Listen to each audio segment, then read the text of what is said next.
Students, मैं doctor Priyanka एक बार फिर से आज आप सबके सामने। बच्चों, आज का जो हमारा वीडियो का टॉपिक है वो कोई एकेडमिक टॉपिक नहीं है। आज जो हम डिस्कस करेंगे वो करेंगे आपके ओपन बुक एग्जाम से रिलेटेड। बहुत सारी वीडियोस यूट्यूब पे रोज़ अपलोड हो रही हैं जिसके ऊपर आप लोगों को ओपन बुक एग्जाम्स किस तरीके से करना है, कैसे पेपर्स अपलोड होंगे, कैसे आप अपनी आंसर शीट्स को उसके ऊपर अपलोड करेंगे, कैसे क्वेश्चन पेपर डाउनलोड करेंगे, बहुत सारी चीज़ें आपको जानने को मिल रही हैं। बट इतनी वीडियोस बनने के बाद भी आज तक हमारे कुछ स्टूडेंट्स को ये तक क्लियर नहीं है कि हमारे एग्ज़ाम्स ऑनलाइन होने हैं या नहीं होने हैं, कंफर्म हुआ या नहीं हुआ, क्वेश्चन पेपर किस तरीके से हम लोग डाउनलोड करेंगे, अगर नेट स्लो हो गया तो हम क्या करेंगे, बीच में ही अगर हमारे आंसर शीट्स अपलोड नहीं हुई, बीच में रह गया, नेट रुक गया तो हम क्या करेंगे, हमारा एग्ज़ाम कैसे होगा। तो हज़ारों क्वेश्चन इस टाइम स्टूडेंट्स के दिमाग में चल रहा है एंड बहुत नेचुरल भी है क्योंकि फर्स्ट टाइम ये ओपन बुक एग्ज़ाम का कॉन्सेप्ट हमारे दिल्ली यूनिवर्सिटी में हो रहा है SOL के स्टूडेंट्स के साथ। तो लाजमी है कि आप लोगों को इससे टेंशन भी हो रही होगी बहुत ज़्यादा। तो आज हम आपकी थोड़ी टेंशन दूर करने की कोशिश करते हैं। दूसरा, आप लोगों को ये भी बताऊंगी आज की वीडियो में कि क्वेश्चन किस तरीके से करने हैं, क्योंकि अभी तक भी स्टूडेंट्स को ये समझ में नहीं आ रहा है कि क्या पिछले ही क्वेश्चन पेपर्स जैसे क्वेश्चंस आने वाले हैं या कुछ हटके आने वाला है। तो सबसे पहले बात करते हैं एग्जाम कंडक्ट कैसे हो रहा है। देखिए, आप लोगों का जो ओपन बुक एग्जाम का कॉन्सेप्ट है बहुत सिंपल है कि आप लोगों को बुक्स खोलने का, मटेरियल्स देखने का, नोट्स देखने का पूरा राइट है। बट इस चीज़ को आप इतना लाइटली ना लें क्योंकि जो DU का लेटेस्ट नोटिफिकेशन आया है उसमें क्लियर लिखा हुआ है कि आपके पास 2 घंटे हैं जिसमें से आपको 3 क्वेश्चन अटेम्प्ट करने हैं 6 में से।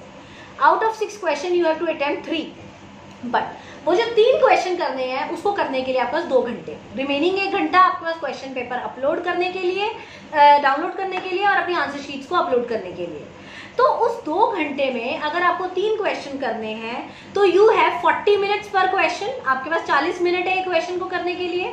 तो जब आपके पास 40 मिनट है एक क्वेश्चन को करने के लिए, तो वैसे तो देखिए लॉन्ग क्वेश्चन होगा तो 40 मिनट लगभग लग जाते हैं क्वेश्चन को करने के लिए। बट क्या आपको लगता है कि DU अथॉरिटीज इतने ज़्यादा आप लोगों को लीनियंसी देंगे कि 40 मिनट देंगे एक क्वेश्चन को करने के लिए और वो भी बुक खोल के?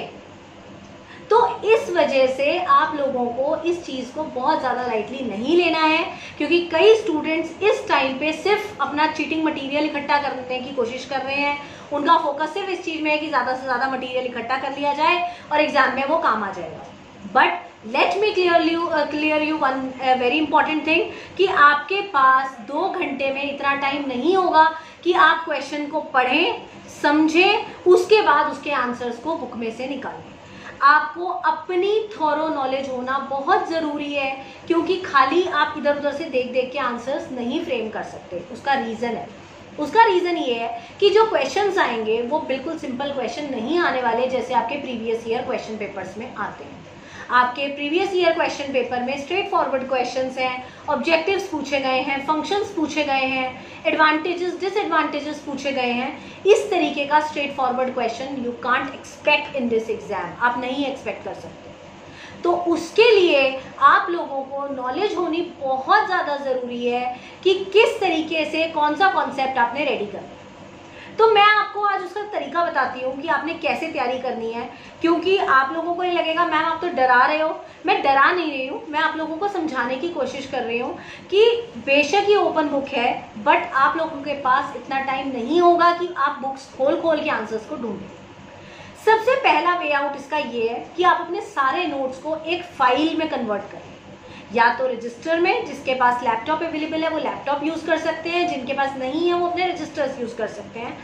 बट अपना सारा मटेरियल एक जगह पर इकट्ठा करें विद इंडेक्स। एक इंडेक्स बनाएं, इंडेक्स बनाकर उसमें हर टॉपिक के पेजेस नंबर डाल दीजिए कि ये टॉपिक मेरा इस पेज नंबर पे है, ताकि उस टाइम पे आपका टाइम ये सोच के ना खराब हो कि ये मैंने कहाँ लिखा हुआ है। इंडेक्स होगा, इंडेक्स में पेज नंबर देख के आप उसी टॉपिक को निकाल सकते हैं। सेकेंड थिंग, लैपटॉप में एक फाइल बना सकते हैं। एक फाइल के अंदर आप सारे नोट्स डालिए, सर्च के ऑप्शन में ऊपर जो वर्ड डालेंगे वही वर्ड सीधा खुल के आपके लैपटॉप की फाइल में आ जाएगा। तो that is also an another way जिसमें से आप लिख सकते हैं। बट घूम फिर के बात ये आती है लिखें क्या चीज़ तैयार करें जो हम लोग आराम से उस दिन पेपर में हमारी हेल्प हो सके। देखिए, उसका एक तरीका है।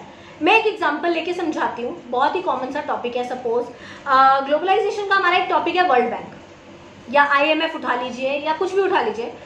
तो वर्ल्ड बैंक से रिलेटेड जितनी भी इंफॉर्मेशन है, लाइक उसका इंट्रोडक्शन, कैसे फॉर्म हुआ, कौन से ईयर में फॉर्म हुआ, फिर उसके ऑब्जेक्टिव्स क्या हैं, वर्ल्ड बैंक काम क्या क्या करता है, वर्ल्ड बैंक होता तो क्या है तो उसके क्या काम है, और नहीं होता तो उसके क्या नुकसान है, और इसके अलावा और बहुत सारी चीज़ें।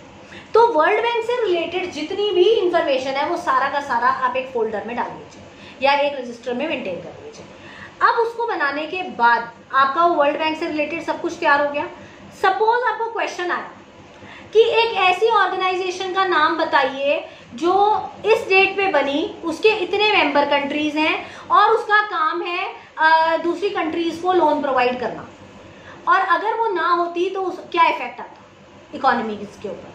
तो आपको अगर उसकी डेट ऑफ फॉर्मेशन पता होगी, आपको उसके फंक्शंस पता होंगे, आपको उसके ऑब्जेक्टिव्स पता होंगे, तो यू कैन इजीली रिकॉग्नाइज कि ये वाला क्वेश्चन जो है ये वर्ल्ड बैंक से रिलेटेड पूछ रहे हैं, और वर्ल्ड बैंक से रिलेटेड जितना भी उन्होंने पूछा है वो सब आप उसमें डाल दीजिए। देखिए बाहर से तो कुछ आने वाला है नहीं, आएगा तो आपके सिलेबस के अंदर से, बट आपको मेन जो आपका चैलेंज होगा पेपर करते टाइम वो ये होगा कि क्वेश्चन को समझ के आपको ये बताना है कि उसमें पूछा क्या गया। क्वेश्चन समझना is your exam. Your exam is not to write the answer, your exam is to how to understand the question. आप क्वेश्चन को कैसे समझेंगे?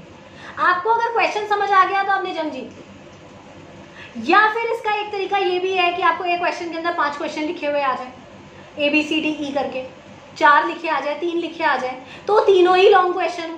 तो क्वेश्चन में 2 ही चैलेंज आप फेस करेंगे, either the question would be tricky और इट वुड बी लेंदी। या तो वो उलझा हुआ क्वेश्चन होगा या वो लेंदी बहुत ज्यादा होगा। तो ये दोनों ही चीजें आपने ध्यान में रखनी है। आपने अपनी स्पीड मेंटेन रखनी है।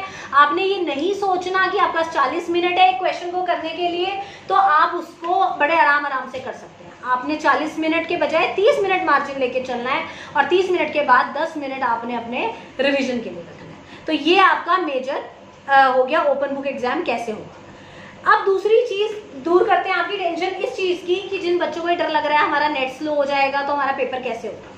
देखिए सबसे पहली और सबसे इंपॉर्टेंट थिंग कि आपके पेपर की डाउनलोडिंग में और आपके आंसर शीट्स की अपलोडिंग में ज्यादा इंटरनेट की रिक्वायरमेंट नहीं है, बहुत ज्यादा पावरफुल डेटा आपको इसमें नहीं चाहिए। दूसरी चीज आप सिंपल मोबाइल डेटा से भी कनेक्ट करके अगर उसको करेंगे तो ये इजीली हो जाएगा।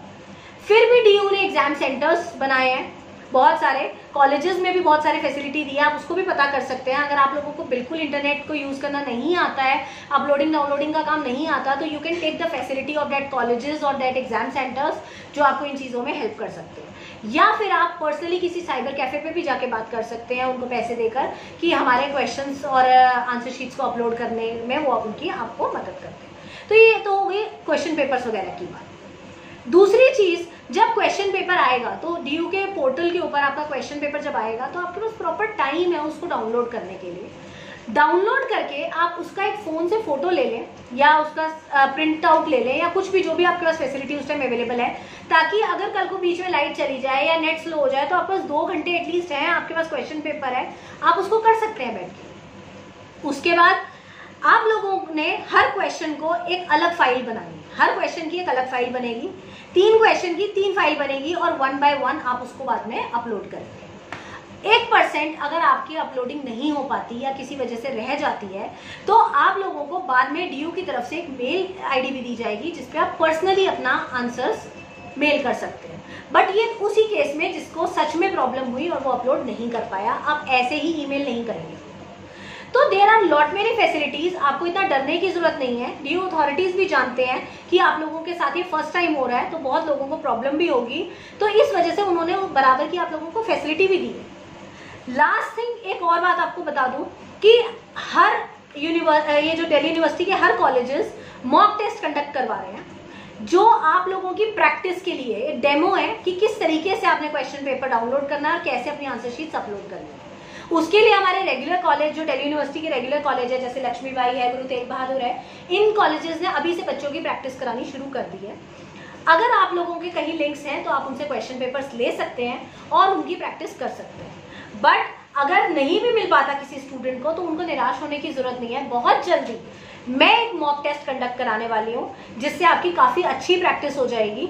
दूसरी चीज़, आप लोगों को मैं टाइम टू टाइम कुछ ऐसे क्वेश्चंस बताऊंगी जो थोड़े ट्रिकी होंगे और लेंथी होंगे। आप उस टाइप से अपनी तैयारी कर सकते हैं जिसको देख के आपको काफ़ी आइडिया लग जाएगा कि किस तरीके के क्वेश्चंस आएंगे एग्जाम में। तो ये मेरी तरफ से एक कोशिश रहेगी आपकी मदद करने की। तो उम्मीद करती हूँ कि आज का ये जो सेशन था, हमारा आज का जो वीडियो था, ये आपके लिए काफ़ी हेल्पफुल होगा। अगर इसके अलावा भी आप लोगों की कोई क्वेरीज हैं तो आप लोग मुझे कमेंट सेक्शन में लिख सकते हैं, तो मैं ज़रूर आप लोगों को उसके आंसर्स देने के लिए आऊँगी। तब तक के लिए आप मेरी वीडियोज़ को लाइक करें और चैनल को सब्सक्राइब करें। Thank you.